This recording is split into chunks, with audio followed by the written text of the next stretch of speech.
आप लोग का इस चैनल में स्वागत है। आज हम लोग यूज ऑफ नेवर का प्रयोग प्रेजेंट टेंस में कैसे करते हैं, पास्ट टेंस में कैसे करते हैं, इसी के बारे में आज हम लोग पढ़ेंगे। तो पहला वाक्य है वह स्कूल जाता है। तो देखिए ये सिंपल सा वाक्य है, ही गोज़ टू स्कूल। आसानी से बना लेंगे क्योंकि वह क्या है, सब्जेक्ट है, स्कूल क्या है, ऑब्जेक्ट है, और जाना क्या है, जाता क्या है, यह क्या है, वर्ब है। क्योंकि सभी वर्ब क्या होते हैं, बहुवचन होते हैं। सब्जेक्ट के अनुसार इनको एक वचन बनाया जाता है। यदि सब्जेक्ट हमारा बहुवचन का है तो वर्ब में कोई चेंज नहीं करते हैं, जैसा का तैसा लगा देंगे। जैसे यहीं पे रहता तुम स्कूल जाते हो तो हो जाता है यू गो टू स्कूल। लेकिन यहाँ पे सब्जेक्ट क्या है, एक वचन का है, वह स्कूल जाता है तो ही गोज़ टू स्कूल। गो में ईएस लगा करके गो को हम क्या कर दिए हैं, एक वचन बना दिए हैं। मतलब सब्जेक्ट एक वचन है तो एक वचन वर्ब को भी हम बना दिए कि वर्ब हमारा एक वचन हो गया है। तो ही गोज़ टू स्कूल, वह स्कूल नहीं जाता है तो he doesn't go to school. क्योंकि सबको मालूम है कि प्रेजेंट टेंस के वाक्यों को नकारात्मक या इंटरगेटिव बनाते समय डू या डज का इस्तेमाल करते हैं। एक वचन की कर्ता के साथ हम क्या करते हैं, डज का इस्तेमाल करते हैं, और बहुवचन कर्ता के साथ हम क्या करते हैं, डू का इस्तेमाल करते हैं। तो यहीं पे यूज किया गया है ही डजंट गो टू स्कूल। इसको ही डज नॉट गो टू भी स्कूल लिख सकते हैं। इसमें भी क्या है, वह सब्जेक्ट है, हिंदी में स्कूल ऑब्जेक्ट है, और नहीं नकारात्मक को प्रदर्शित कर रहा है, नेगेटिव। जाना क्या है, जाता क्या है, वर्ब है। ही इसमें सब्जेक्ट है। यहाँ पे देखिए गो वर्ब है, स्कूल क्या है, ऑब्जेक्ट है। अब वह कभी स्कूल नहीं जाता है, ध्यान से देखिएगा। वह, यहाँ पे देखिए तीसरे में वह कभी स्कूल नहीं जाता है, अब यहाँ ध्यान से देखिएगा। यहाँ पे ये तो प्रेजेंट इंडेफिनिट टेंस है, सबको मालूम है, और उसी के बारे में बात किया जा रहा है कि कैसे इसमें नेवर का यूज़ करते हैं। तो ही लग गया, he never goes to school. अब यहाँ पे देखिए जब नेवर का इस्तेमाल होगा प्रेजेंट टेंस में एक वचनकर्ता के साथ, तो हम एक वचनकर्ता को भी हम सब्जेक्ट के अनुसार ही बनाएंगे। यहाँ पे देखिए तो ही हो गया, तो ही के साथ गोज का इस्तेमाल होता है, ही गोज हो जाएगा। जैसे यहीं पर रहता तुम कभी स्कूल नहीं जाते हो तो हो जाता है you never go to school. लेकिन उस समय यू क्या होता है, हमारा बहुवचन का सब्जेक्ट होता है। यू हमारा क्या है, बहुवचन का सब्जेक्ट होता है। इसके साथ हम क्या लगाते हैं, गो लगाएंगे, ठीक। लेकिन यहीं पे ही हमारा क्या है, एक वचन का सब्जेक्ट है, तो इसके साथ हम क्या लगाते हैं, गोज लगाते हैं।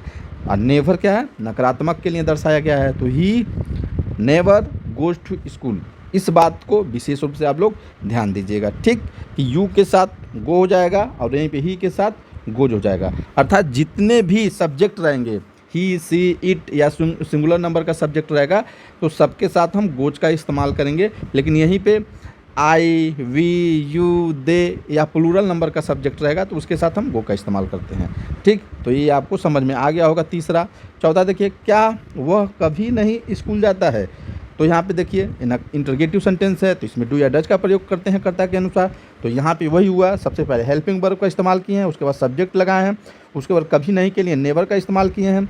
गो टू स्कूल, अब यहाँ पे देखिए जो सब्जेक्ट हमारा ही है क्योंकि यह सिंगुलर नंबर का है, और गो हमारा क्या है, बहुवचन होता है। तो देखिए इसमें यस इसलिए नहीं लगा है क्योंकि यहाँ पे हम डज का इस्तेमाल कर चुके हैं। यहाँ पे आपको दिख रहा है कि हम डज का इस्तेमाल क्या किए हैं, कर चुके हैं, इसलिए गो में हम क्या नहीं लगाए हैं, यस नहीं लगाए हैं। तो does he never go to school, ये हमारा चौथा हो गया। पांचवा देखिए, वह क्यों कभी नहीं स्कूल जाता है। तो सेम टू सेम ऊपर जैसा ही है, चार जैसा ही है।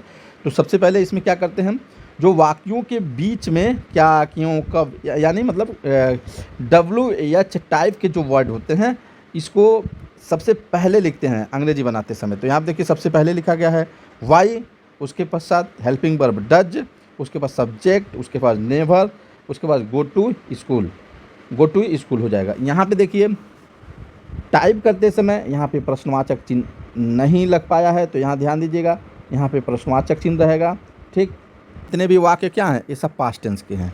ये सब किसके वाक्य हैं, पास्ट टेंस के वाक्य हैं, जो आपके सामने स्क्रीन पे दिख रहा है। तो पहला वह स्कूल गया, क्योंकि सबको मालूम है कि प्रेजेंट बनाने के बाद यह पास्ट बना रहा है, तो पास्ट इंडेफिनिट टेंस को अंग्रेजी में बदलते समय क्रिया की दूसरी अवस्था का इस्तेमाल किया जाता है पास्ट इंडेफिनिट टेंस में।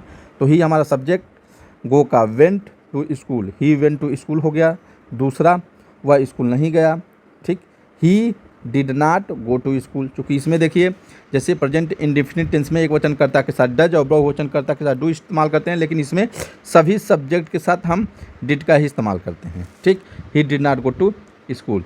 तीसरा देखिए, वह कभी स्कूल नहीं गया। देखिए कभी इसमें भी प्रयोग किया गया है, तो इसको बनाते समय हम नेवर का इस्तेमाल करने के पश्चात क्रिया की दूसरी अवस्था का ही इस्तेमाल करते हैं। यहाँ पे देखिए वेंट लगाया गया है, आपको दिख रहा है, ठीक, वेंट लगाया गया। तो he never went to school, verb में कोई चेंज नहीं करते हैं। He never went to school, यही दिखाने के लिए वीडियो बनाया गया, he never went to school.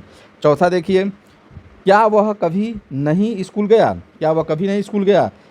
देखिए सबसे पहले क्या करते हैं, इस पर helping verb, subject, never, go to school. अब गो इसलिए किया गया है, दूसरी अवस्था इसलिए इस्तेमाल किया गया है कि इसके जगह पे हम डिड का इस्तेमाल किए हैं हेल्पिंग वर्ब में।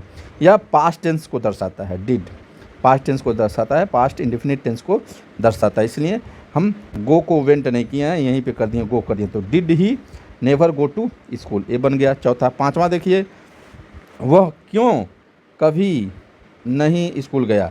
तो वाई यह हेल्पिंग वर्ब, यह क्वेश्चन वर्ड है वाई, तो सबसे पहले क्वेश्चन वर्ड लिख दिए हैं, उसके बाद helping word did, subject he, never go to school, never go to school. तो ये पांचवा भी आपको समझ में आ गया होगा कि हम कैसे पास्ट टेंस में और प्रेजेंट टेंस में नेवर का यूज करते हैं, कैसे इसका इस्तेमाल करके हिंदी वाक्यों को अंग्रेजी में बदलते हैं। तो उम्मीद है कि आपको समझ में आया होगा। आप